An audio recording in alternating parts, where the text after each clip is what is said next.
Vous avez écrit plusieurs ouvrages. Le dernier en date, il y a quelques jours, La langue arabe, trésor de France, aux éditions du Cherche Midi. Dans ce livre, vous menez un combat pour la reconnaissance, le rayonnement de la langue et des cultures arabes. Alors, la langue arabe, un trésor de France, évidence ou provocation? Ce n'est ni une évidence, puisque beaucoup l'ignorent, ni une provocation, parce que ce livre ne vise pas à engager une polémique, mais à introduire un peu de raison, j'allais dire d'information, sur un sujet relativement mal connu et qui prête souvent à des controverses ou à des polémiques. Excusez-moi.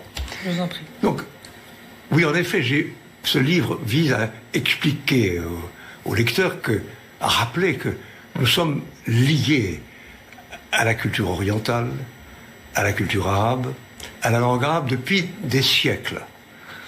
D'où le titre, c'est que la langue arabe et la culture arabe appartiennent à notre histoire. En quoi?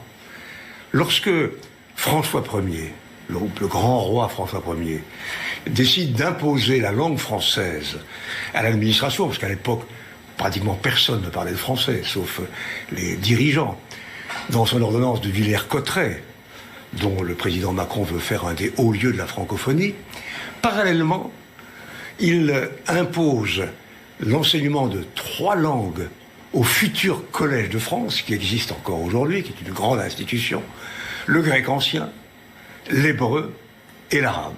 Pourquoi? Parce qu'il sait que ces langues sont des langues de culture, sont des langues de transmission du savoir, sont des langues scientifiques.